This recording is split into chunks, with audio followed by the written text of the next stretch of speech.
จะปลูกข้าวเขาควรจะปลูกข้าวในนาชนิดไหนก่อนเล่านายบ้านก็กราบทูลว่าควรปลูกในนาดีก่อนต่อแต่นั้นก็หว่านในนาปานกลางแล้วก็ส่วนนาเลวซึ่งมีดินเหลวเค็มพื้นที่เลวนั้นก็จะปลูกบ้างหรือไม่ปลูกบ้างก็ไม่เป็นไรเพราะเป็นที่สุดก็จะเป็นอาหารของโคพระพุทธเจ้าข้าอสีพันธกะเปรียบเหมือนนาดีฉันใดเราย่อมแสดงธรรมงามในเบื้องต้นคือศีลงามในท่ามกลางคือสมาธิงามในที่สุดคือปัญญาประกาศพรหมจรรย์พร้อมทั้งอัดทั้งพยัญชนะบริสุทธิ์บริบูรณ์สิ้นเชิงกับภิกษุทั้งหลายภิกษุณีของเราก่อนก็ฉะนั้นเหมือนกันข้อนั้นเพราะเหตุไรเพราะพระภิกษุภิกษุณีเหล่านั้นมีเราเป็นที่พึ่งเป็นสรณะอยู่ข้อนั้นเพราะเหตุไรเพราะภิกษุภิกษุณีเหล่านั้นมีพระพุทธเจ้าเป็นที่พึ่งอสิพันธกะนาเลวมีดินเหลวเค็มพื้นดินเลวฉันใดเราย่อมแสดงธรรมแก่อัญญเดรัจฉีสมณะพราหมณ์ปริพาชกของเราเหล่านั้นในที่สุดฉันนั้นเพราะท่านเหล่านั้นจะพึงรู้ธรรมแม้บทเดียวความรู้ของท่านเหล่านั้นพึงเป็นเพื่อประโยชน์สุขแก่เขาสิ้นกาลนานเมื่อจบพระธรรมเทศนานี้แล้วผู้ใหญ่บ้านอสิพันธกะก็ชื่นชมแสดงตนเป็นอุบาสกตลอดชีวิตคำว่าเป็นอุบาสกตลอดชีวิตนั้นหมายถึงมีพระพุทธเจ้าเป็นที่พึ่งที่ระลึกมีพระธรรมเจ้าเป็นที่พึ่งที่ระลึกมีพระสังฆเจ้าเป็นที่พึ่งที่ระลึกไม่มีที่พึ่งอื่นใดนะครับไม่ได้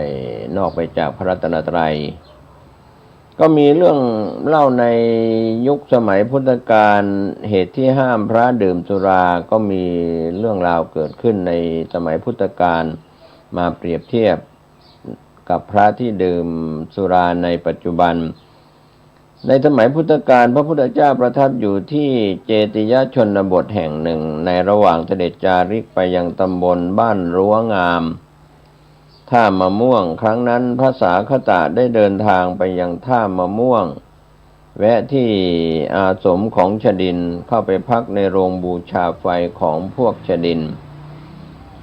ในโรงบูชาไฟนี้เป็นที่อยู่ของนาคมีพิษร้ายนะครับเห็นพระสาคตะเข้ามานั่งอยู่ในที่พักพิงจึงเกิดความขัดเคืองไม่พอใจพ่นพิษเข้าใส่พระสาคตะทันทีพระสาคตะจึงเข้าเตโชสมาบัติบันดาลไฟต้านทานไว้นาคสู้จนหมดฤทธิ์ก็ยอมแพ้ชาวบ้านรู้ว่าพระสาคตะปราบนาคร้ายได้จึงเลื่อมใสพากันไปกราบไหว้จะหาของที่ถูกใจมาถวายพระท้องถิ่นก็ออกมาแนะว่าให้เอาสุราใสสีแดงดั่งเท้านกพิราบถวายจึงจะได้บุญมากชาวบ้านพร้อมใจกันนำสุราไปถวายพระสาคตะดื่มสุราฉลองศรัทธาหลายครัวเรือนจนเมาไม่ได้สตินะครับท่านผู้ฟังล้มกลิ้งอยู่หน้าประตูเมืองโกสัมพีขณะนั้นพอดีพระพุทธเจ้าเสด็จมาถึงเห็นพระสาคตะนอนกลิ้งอยู่จึงทรงให้หมู่ภิกษุช่วยกันหามพระสาคตะไปสู่อารามให้นอนหันศีรษะไปทางพระพุทธเจ้าแต่พระสาคตะได้พลิกกลับเอาทางเท้าไปทางพระพุทธองค์เพราะขาดสติด้วยฤทธิ์ของสุราพระพุทธเจ้าจึงสั่งถามภิกษุว่าภิกษุทั้งหลายสาคตะได้ต่อสู้จนชนะนาคร้ายที่ท่ามะม่วงมามิใช่หรือชนะมาแล้วพระพุทธเจ้าข้าภิกษุทั้งหลายแล้วเดี๋ยวนี้สาคตะจะสู้แม้เพียงกับงูน้ำได้หรือไม่ได้พระพุทธเจ้าข้าภิกษุทั้งหลายน้ำที่คนดื่มเข้าไปแล้วทำให้ขาดสตินั้นสมควรจะดื่มหรือไม่ควรดื่มพระพุทธเจ้าข้าทรงตำหนิการกระทำของพระสาคตะเป็นอันมากแล้วก็ทรงบัญญัติสิกขาบท ห้ามมิให้ภิกษุดื่มสุราและเมรัยตั้งแต่บัดนั้นเป็นต้นมาจนถึงปัจจุบันนะครับท่านผู้ฟังอันนี้ก็เป็นเรื่องต้นเรื่องของพระดื่มสุราในสมัยพุทธกาลก็มีพระสาคตะนะครับก็ฝึกสมาธิมีฌานสมาบัติที่เป็นเตโชสมาบัติปราบนาคชนะแต่ว่าด้วยลาภก็มีการงานเลี้ยงพระสาคตะด้วยสุราก็ทำให้เมาครับก็เป็นการนำเล่าถึงการล้างบาปของพระพุทธเจ้านะครับที่ตำบลขยาศีสะนะครับก็การที่นักบวชก้าวผมแล้วก็เซิงกลายเป็นแบบชฎาก็ไปยังแม่น้ำขยาดำผุดดำว่ายสาสนานเรียกว่าสาก้าวดำหัวนั่นแหละลดให้เปียกบูชาไฟด้วยคิดว่าตุทิคือความบริสุทธิ์มีได้ด้วยวิธีปฏิบัติดังนั้นพระพุทธเจ้าก็ได้ทอดพระเนตรเห็นการปฏิบัติของพวกชดินดังกล่าวแล้วก็ทรงอุทานว่าความดีบริสุทธิ์สะอาดมิได้มีเพราะน้ำหามิได้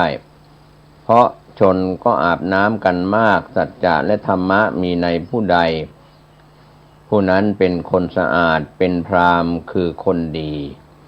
พุทธอุทานนี้แสดงว่าพระพุทธเจ้าไม่ทรงรับรองการล้างบาปดังที่เชื่อกันในสมัยอินเดียโบราณโดยเฉพาะพวกชดินคนที่อาบน้ำกันก็จะพากันสะอาดบริสุทธิ์ด้วยกันทุกคนเมื่อนึกดูแล้วก็จะเห็นว่าสัตว์ที่อยู่ประจำในน้ำเช่นปูปลาก็จะยิ่งบริสุทธิ์สะอาดกว่าคนเสียอีกนะครับเพราะว่าอยู่ในน้ำมาโดยตลอดก็เป็นส่วนที่ทำให้เราคิดกันได้ว่าปูปลาอยู่ในน้ำก็จะยิ่งสะอาดก็เป็นการเข้าใจผิดสะอาดยิ่งกว่าคนเพราะคนไม่ได้แช่อยู่ในน้ำก็ทรงรับรองความดีบริสุทธิ์สะอาดว่ามีได้ด้วยการอบรมก็คือมีสัจจะความจริงแล้วก็มีธรรมะอยู่ในตัวตนของเราต้องการความดีบริสุทธิ์สะอาดก็ไม่จำเป็นต้องผุดดำว่ายในน้ำหรือประกอบพิธีกรรมอย่างอื่นเพื่อจะล้างบาปให้มีสัจจะความจริงแล้วก็ธรรมะคือคุณงามความดีอยู่เท่านั้นก็จะเป็นคนดีสะอาดบริสุทธิ์ได้ลัทธิล้างบาปต่างๆลัทธิอุทกสุทธิอย่างชดินก็เป็นสิ่งที่ไร้เหตุผลสิ้นเชิงจะได้ก็เพียงแต่ทำความสะอาดร่างกายเท่านั้นนะครับท่านผู้ฟังส่วนการปฏิบัติให้มีสัจจะความจริงเกิดขึ้นกับตนและก็ธรรมะเกิดขึ้นกับตนนั้นเป็นความบริสุทธิ์สะอาดสมเหตุสมผลทีเดียวก็ท่านผู้มีสติปัญญาลองมาคิดดู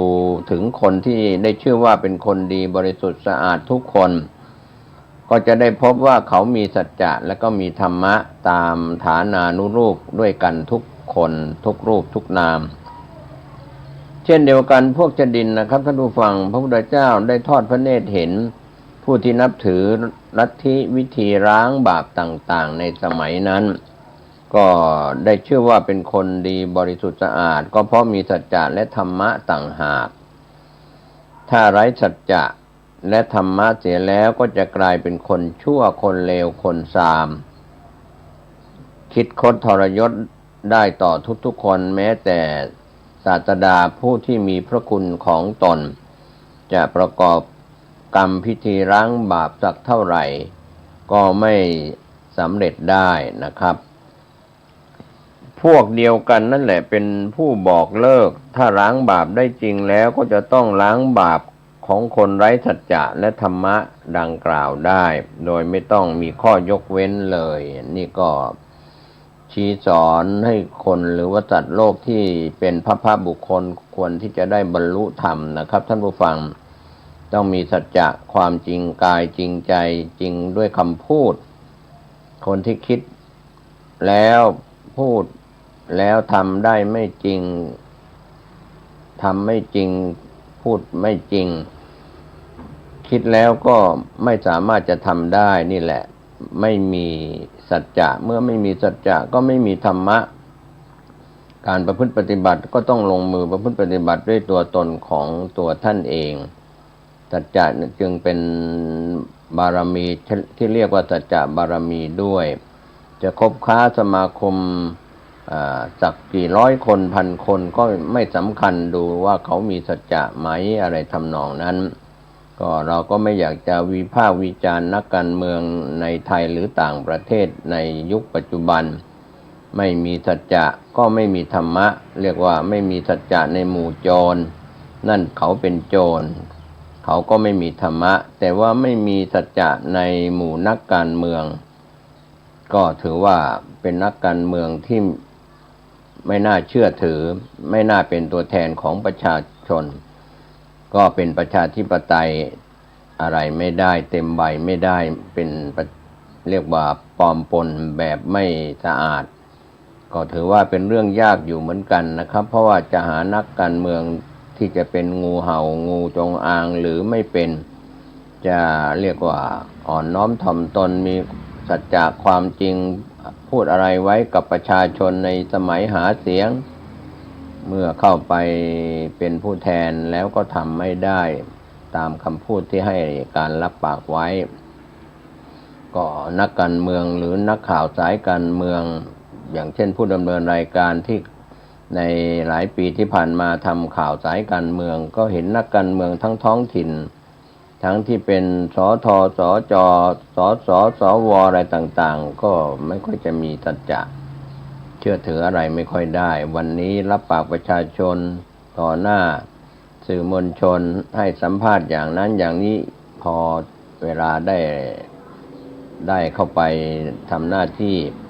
เป็นผู้แทนก็ไม่เป็นไปตามคำพูดนี่เรียกว่าทำให้เขาเสื่อมนักการเมืองท้องถิ่นเสื่อมนักการเมืองระดับชาติแม้จะไปเป็นผู้บริหารก็เสื่อมเพราะว่าไม่รักษาคำพูดไม่รักษาสัจจะธรรมะก็ไร้สัจจะด้วยไร้ธรรมะด้วยก็มีเรื่องราวที่น่าสนใจเรื่องของจุรปันถกซึ่งเป็นพระที่เรียกว่าเป็นเรื่องที่ได้บรรลุธรรมในสมัยพุทธกาลก็มีเรื่องเล่าที่ย้อนรอยไปให้ท่านผู้ฟังผู้มีสติปัญญาคิดเรื่องนี้เรื่องของจุรปันถกก็มีอยู่วันหนึ่งธิดาสาวของเศรษฐีคนหนึ่งในกรุงราชคฤห์นะครับท่านผู้ฟังเมื่อเธอเจริญวัยพ่อแม่รักษาไว้อย่างกวดขันเหลือเกินโดยให้อยู่บนปราสาท7 ชั้นแต่อย่างไรก็ตามนางกำนันแตกเนื้อสาวแล้วเหมือนวัยรุ่นในยุคปัจจุบันเนี่ยเป็นแตกเนื้อสาวก็คือเป็นสาวรุ่นฝักใฝ่ในชายจนเกินไปจึงได้เสียกับคนรับใช้ของตัวเองเพราะอยู่ในปราสาทบ้านเศรษฐีต่อมาก็เกิดกลัวว่าจะมีคนรู้เข้าจึงปรึกษากันหนีไปอยู่ที่อื่นซึ่งไม่มีใครรู้จักต่อมาก็เกิดกลัวอย่างนี้โดยคนทั้งสองก็อยู่ด้วยกันนะครับรักกันหนาพากันหนีนะครับพากันไปอยู่ที่แห่งหนึ่งนางก็ตั้งครรภ์ขึ้นมาพอครรภ์แก่คิดถึงบ้านจึงขอร้องให้สามีพาไปเพราะอินเดียโบราณนั้นหญิงจะต้องกลับไปคลอดที่บ้านพ่อบ้านแม่แต่สามีก็กลัวว่าเศรษฐีจับได้จะฆ่าเขาเสียก็ไม่กล้าที่จะพาภรรยาไปพบพ่อแม่ฝ่ายภรรยากลับคิดว่าเจ้านี่โง่เหลือเกินไม่อาจไปเพราะตัวมีความผิดมากธรรมดาพ่อแม่มักอ่อนโยนต่อลูกทุกคนเจ้านี่จะไปหรือไม่ก็ตามเราก็จะไปหาพ่อหาแม่เพราะมีครรภ์แล้วเมื่อเขาออกจากเรือนไปแล้วนางก็เก็บข้าวของสั่งคนข้างบ้านไว้แล้วก็เดินทางไปฝ่ายสามีกลับมาในบ้านไม่เห็นภรรยาก็ถามผู้คุ้นเคยเมื่อทราบเช่นนั้นก็นางหนีไปแล้วรีบติดตามไปทันระหว่างทางแม้ภรรยาของเขานั้นก็ได้คลอดบุตรในระหว่างทางที่ตามไปทันนั้น ทั้งสองก็ตกลงพากันกลับมายังบ้านเดิมอีกก็เห็นว่าการงานที่จะไปยังบ้านพ่อบ้านแม่นั้นเสร็จเรียบร้อยแล้วไม่มีความจำเป็นอันใดที่จะต้องไปเขาก็ได้ตั้งชื่อเด็กว่าปันถกเพราะเกิดในหนทางต่อมาไม่นานนางก็ตั้งครรภ์อีกพฤติการทั้งปวงเหมือนกับที่ครั้งแรกเมื่อเด็กคนที่สองเกิดมาพ่อแม่ก็ได้ตั้งชื่อเด็กคนแรกว่ามหาปันถกส่วนคนที่สองชื่อว่าจุรปันถกก็เกิดในระหว่างทางเหมือนกันทั้งสองพี่น้องสองสามีภรรยาอยู่ในที่นั้นเด็กชายมหาปันถกก็ได้ยินเด็กชายอื่นๆเรียกผู้นั้นผู้นี้ว่าอาบ้างลุงบ้างปู่ย่าตายายบ้าง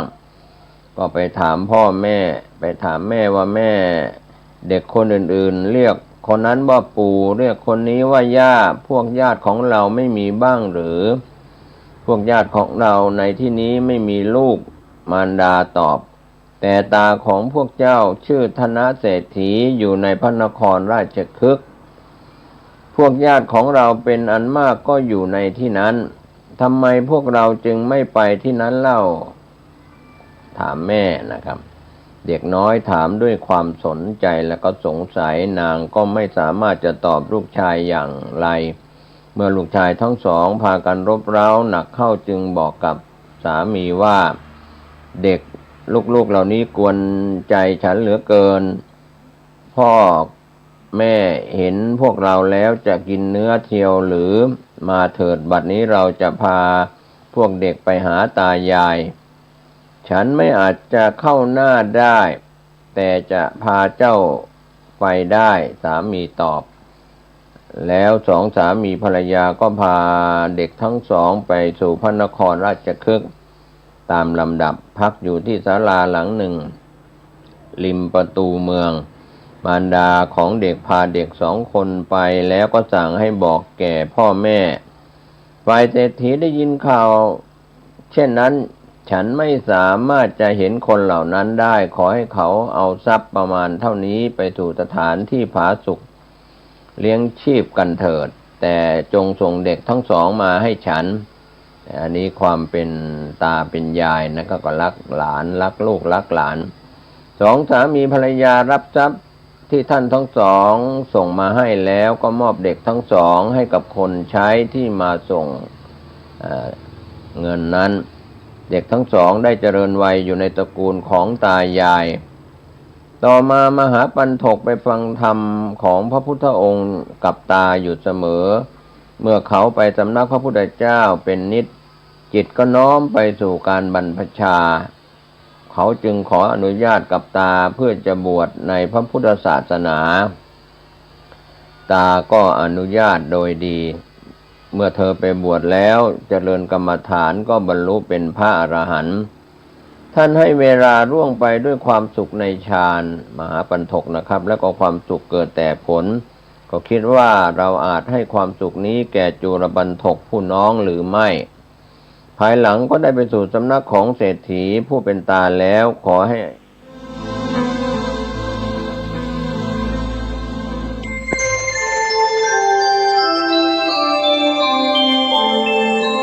ขณะนี้ท่านกำลังฟังสถานีวิทยุกระจายเสียง FM 104.5 เมกะเฮิรตซ์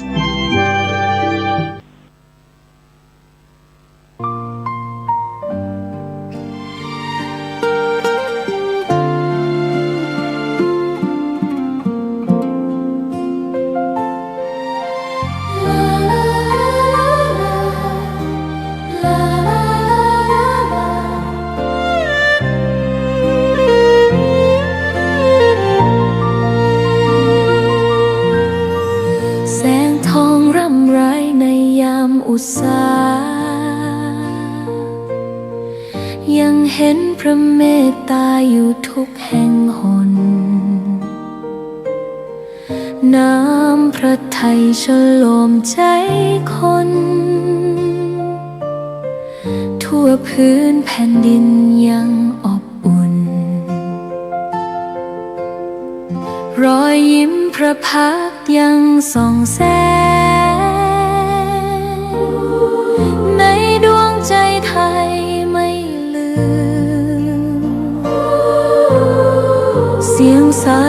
แผ่วเบาเหมือนเอ่ยคำปลอบว่าพระองค์ยังอยู่ใกล้ขอกราบแทบบาทด้วยรักนิรันดร์น้ำตาหลั่งพลันจากใจคนไทยแม้เสด็จสู่ฟ้าไกลแต่พระหฤทัยอยู่ในแผ่นดินนี้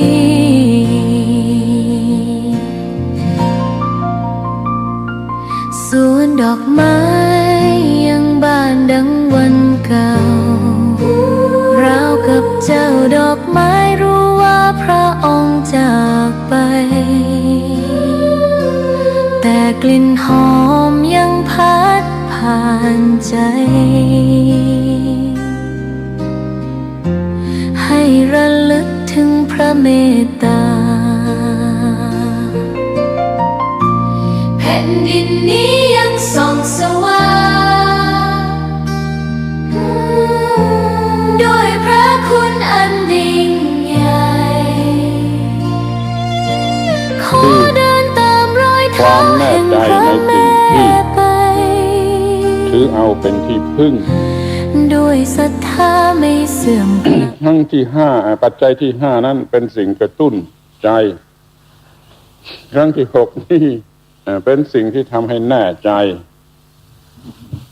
มีความหมายไปคนละทางเรามีสิ่งกระตุ้นใจ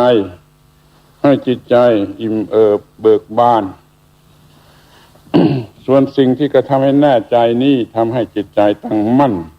และสงบสุขปัจจัยที่5คือสิ่งกระเล้าประโลมใจซึ่งทุกคนต้องมีเพียงแต่มีกินมีใช้สะดวกสบายแต่ไม่มีสิ่งกระเล้าประโลมใจนั้นเขาทนไม่ได้แม้แต่บรรพชิต ก็มีธรรมะมีการศึกษาธรรมะมีการทำการปฏิบัติอยู่ด้วยความสงบสุขเป็นสิ่งประเล้าประโลมใจ พระอรหันต์ท่านก็มีการสนทนาธรรมจนรุ่งสว่างเป็นสิ่งเพลิดเพลินประเล้าประโลมใจพระพุทธเจ้าทรงพอพระทัยในฤดูอันสวยงามสำหรับการเดินทางไปสู่กรุงกบิลพัสดุอย่างนี้เป็นต้น ถ้าทุกคนขาดสิ่งประเล้าประโลมใจโดยเฉพาะอย่างยิ่งในทางธรรมแล้วก็จะเหี่ยวแห้งเหมือนกับต้นไม้ที่มีน้ำไม่พอส่วนครั้งที่6นี้สิ่งที่ทำให้แน่ใจที่ทำให้เกิดความสงบใจง่ายๆก็เช่นว่านอนหลับไม่มีสิ่งที่แน่ใจแล้วก็กระสับกระส่ายไปในอีกทางหนึ่ง จะเป็นสุขไม่ได้แต่ที่นี้อยากจะบอกกล่าวกันว่าปัจจัยที่5ที่6นี่ท่านทั้งหลายก็ไม่เคยได้ยินอาตมาเชื่อว่าอย่างนั้นเพราะอาตมาเรียกเอาเองว่าปัจจัยที่5ที่6และอาจจะมีที่7ที่8ที่9ที่10ผู้ที่สนใจแต่เรื่องปัจจัย4ก็สนใจแต่ปัจจัยในทางฝ่ายร่างกายถ้าสนใจปัจจัยในส่วนจิตใจมันก็ต้องมีปัจจัยที่มากไปจาก4ก็เป็น5เป็น6เป็น7เป็น8 แต่แล้วก็จะสงสัยว่านี่มันนอกบาลีนอกตำราก็ถูกแล้วมันนอกบาลีไม่มีพบในบาลีโดยชื่อแต่ตัวจริงมันมีเดี๋ยวจะว่าให้ฟังว่าสิ่งนั้นคืออะไรเราเอามาเรียกว่าปัจจัยที่5ปัจจัยที่6ดูโดยหลักของธรรมชาติเอากฎของธรรมชาติเป็นเกณฑ์ก็จะเห็นว่ามีอยู่จริงและมนุษย์เราก็ได้อาศัยปัจจัยที่5ที่6นี้จริงๆจึงอยู่เป็นปกติสุขได้ดังนั้นจะได้กล่าวถึงสิ่งที่เป็นปัจจัยที่6ต่อไปในวันนี้ ความแน่ใจในสิ่งที่ถือเอาเป็นที่พึ่ง ใจสั้นสักหน่อยก็ว่าความแน่ใจในที่พึ่งนั่นเป็นปัจจัยที่ 6 แต่เราเรียกกันในภาษาศาสนาว่าศรัทธา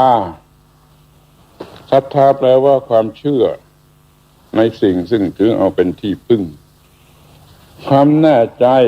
ความไว้ใจในสิ่งที่ถือเอาเป็นที่พึ่งนี่เราเรียกว่าศรัทธาเป็นสิ่งที่เขาเชื่ออยู่จริงๆว่านี้เป็นที่พึ่งได้จริงพอรู้สึกว่าตนมีที่พึ่งจริงคนก็สบายใจเป็นอย่างน้อย ความรู้สึกอันนี้มันเนื่องมาจากสัญชาตญาณซึ่งเรารู้จักกันดีอยู่แล้วสัตว์ที่มีชีวิตทั้งหลายมีสัญชาตญาณแห่งความกลัวตายมีสัญชาตญาณแห่งการดิ้นรนเพื่ออยู่รอดไม่ต้องตายเพราะกลัวตายและต้องการจะรอดนี่จึงต้องการมีสิ่งที่เป็นที่พึ่งจึงต้องการความแน่ใจในสิ่งที่เป็นที่พึ่งแน่ใจในสิ่งที่รับประกันแห่งความปลอดภัยมีความแน่ใจอย่างนี้จึงนอนหลับสนิทจึงมีความปกติแห่งระบบประสาท ถ้าไม่มีความแน่ใจในสิ่งมันเป็นที่พึ่งเราก็นอนไม่หลับเช่นฝาเรือนประตูเรือนลูกกลอนมันไม่แน่ว่าจะคุ้มกันขโมยได้เจ้าของบ้านจะนอนหลับได้อย่างไรจิตใจนี่ก็เหมือนกันถ้าไม่รู้สึกว่ามีที่พึ่งที่เป็นที่พึ่งได้มันสงบไม่ได้รบกวนอยู่เสมอศรัทธาความเชื่อคือความแน่ใจความไว้ใจในสิ่งซึ่งเป็นที่พึ่งนี่มันเป็นเรื่องของสัญชาตญาณ เรายังละสัญชาตญาณไม่ได้เราก็ต้องเป็นไปตามกฎเกณฑ์ของธรรมชาติอันเกี่ยวกับสัญชาตญาณเราจึงแสวงหาความแน่ใจ ในสิ่งที่รับประกัน